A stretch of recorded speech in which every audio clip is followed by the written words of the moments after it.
میں آپ سے ایک بات پوچھوں میرے بھائیوں اور میری ماں بہنوں سے پوچھوں میرے بھائیوں، نہ ہمیں نماز کی فکر ہے، نہ روزے کی فکر ہے، نہ زکوٰۃ کی فکر ہے، اور نہ جانے ہم نے کتنے لوگوں کا دل توڑا، نہ جانے ہم نے کیا کیا گناہ کیے. اور میرے بھائیوں اتنے سارے گناہوں کے باوجود، اور ہماری ماں بہنیں بھی سوچے اتنے گناہوں کے باوجود، جب جمعرات کا دن آتا ہوگا میرے بھائیوں، ہر مومن جو ہے نا جمعرات کے دن تو اس کو سوچنا چاہیے. امام ابو حنیفہ رحمت اللہ علیہ جمعہ کی رات میں ایک پل بھی عبادت سے غافل نہیں ہوتے. جمعہ کی رات میں ایک پل بھی عبادت سے غافل نہیں. کسی نے امام ابو حنیفہ سے پوچھا کیا وجہ؟ کہا کہ اس وقت میرے نبی کے سامنے میرا نام اعمال کھولا جاتا ہوگا، میرا نام اعمال نبی کے سامنے کھولا جاتا ہوگا. میرے بھائیوں روایت میں لکھا ہے کہ میرا بھی نام اعمال کھلے گا.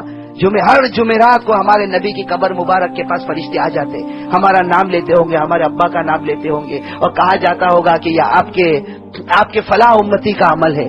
میرے بھائیوں سوچو نا، جب ہمارا عمل جاتا ہوگا ہمارے نبی کو دکھ ہوتا ہوگا یا سکھ ہوتا ہوگا؟ کہ ٹھیک ہے غیروں نے ہمیں بہت نقصان پہنچایا، اللہ ان کو بھی برباد کرے، جیسے انہوں نے ہمیں جلایا اللہ ان کو جلائے. میرے بھائیوں یہ تو ہم قنوت نازلہ میں بھی کہتے ہیں، ہر وقت کہتے ہیں، لیکن ایک بات یاد رکھنا میرے بھائیوں، غیروں نے شریعت کو بہت بعد میں جلایا، پہلے شریعت کو ہم نے جلایا، شریعت کو پہلے ہم نے جلایا. میرے عزیز دوستو اتنے گناہ ہم کرتے، کبھی خیال بھی نہیں آتا کہ تو گناہ کرتا ہے.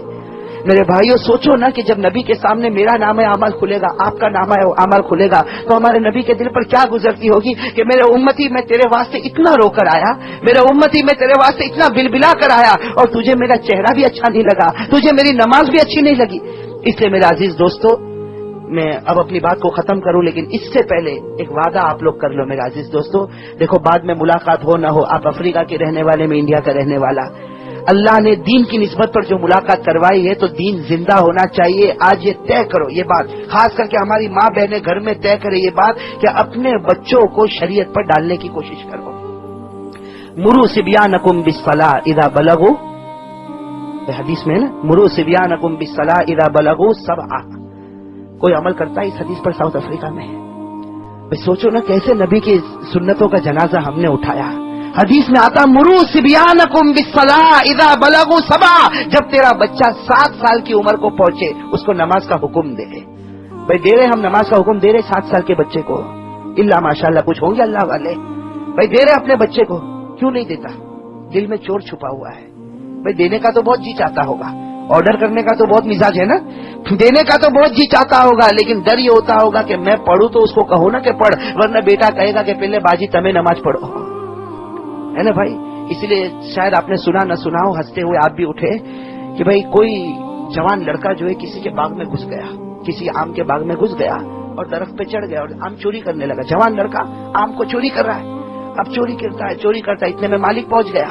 اب مالک کو برداشت تو ہوگا نہیں، مالک آیا، اس نے بہت غصے ہوا، کہا کہ اتر نیچے، نالائق کمبخت، بہت کچھ کہا اس کو. مالک نے اس کو بہت کچھ کہا کہ نالائق کمبخت، آم چوری کرتا، یہ وہ فلا فلا، اس کو اتارا نیچے اور کہا چل تیرے باپ کے پاس تجھے لے جاؤ.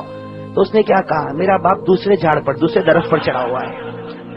میرا عزیز دوستو آج ہمارا بھی یہی حال ہے کہ بہت جی چاہتا ہے کہ بچے کو کہو چل نماز میں، چل قرآن پڑھ، لیکن وہ بچہ کہے گا کہ باجی پہلے تمہیں بھی تو آؤ نماز میں، ہے نا میرے عزیز دوستو.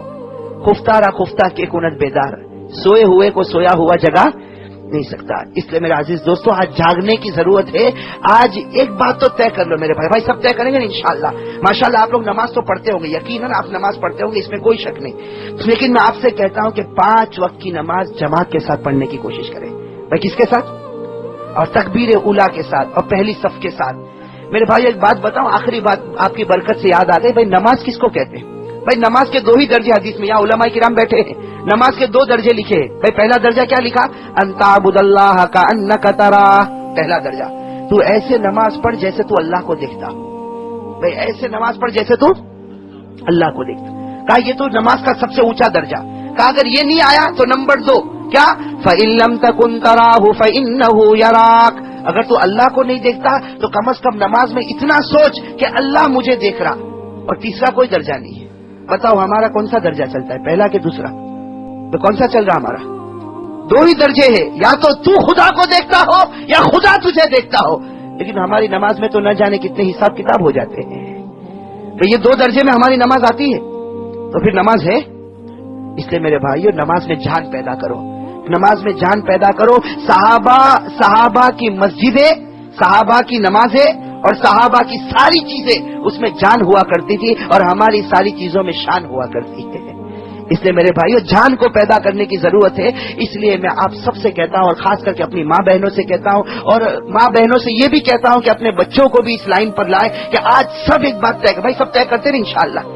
آج ہم سب مل کر طے کریں کہ انشاءاللہ جب تک میں جیتا رہوں گا میری نماز اس طریقے پر ہوگی جیسے اللہ پسند کرتا ہے. حضرت مولانا اشرف علی تھانوی رحمۃ اللہ علیہ حکیم الامت تھے. وہ جب نماز پڑھنے آتے تھے نا، ہم نے دیکھا ہوگا ہم لوگ کیسا نماز پڑھنے آتے، مسجد میں آیا اللہ اکبر. حضرت تھانوی رحمۃ اللہ علیہ کے مریدوں نے لکھا ہے کہ حضرت تھانوی رحمۃ اللہ علیہ جب نماز پڑھنے آتے تو بہت دیر تک تو نیت بھی نہیں بنتی تھی ان کی، بہت دیر تک نیت نہیں بنتی تھی. تو کسی نے پوچھا کہ حضرت فوراً اللہ اکبر کہ اگر ہاتھ باندھ لے نیت کیوں نہیں بنتی؟ کہا میں دو چیز کو پہلے پکا کرتا ہوں. ایک تو یہ بات پکی کرتا ہوں کہ اللہ مجھے ایسی نماز پڑھنے کی توفیق دے جو تجھے پسند آ جائے، اور دوسرا میں اپنے آپ کو یہ سمجھاتا ہوں، انہوں نے لکھا کہ دوسرا میں اپنے آپ کو یہ سمجھاتا ہوں کہ اشرف یہ تیری زندگی کی آخری نماز ہے، پڑھ لے اس کے بعد شاید تجھے موقع نہ ملے. میرے بھائیو اور ہماری نمازیں سوچو نا. خیر میرے بھائیو بنانا ہمارے لیے بھی آسان ہے، بھائی سب بنائیں گے انشاءاللہ. میرے بھائیو نماز بن گئی نا تو ساری چیزیں بن جائیں گی. خدا کی قسم نماز بن گئی تو ساری چیزیں بن جائے گی، سارے گناہ چھوٹیں گے، ساری چیزیں ختم ہو جائے گی. میرے بھائیو نماز بن جائے تو ساری چیزیں بنے. اس لیے میں اپنی ماں بہنوں سے اور آپ سے ایک ہی بات کہتا ہوں کہ بھائی آج ارادہ کرو کہ انشاءاللہ نماز پڑھیں گے اور بنا کر پڑھیں گے. بھائی پڑھیں گے نا انشاءاللہ، اور بنا کر پڑھیں گے. بھائی بنا کر کیسے پڑھیں گے؟ بھائی اللہ والوں سے ملاقات کرو، ان سے پوچھو کہ نماز کیسے پڑھی جاتی ہے، وہ کس طریقے سے رکوع کیا جاتا ہے، کس طرح سجدہ کیا جاتا. میرے بھائیو نماز بن گئی تو انشاءاللہ پوری زندگی بن جائے گی. اللہ تعالی ہم سب کو عمل کی توفیق نصیب فرمائے. آمین یا رب العالمین. وآخر دعوانا الحمدللہ رب العالمین.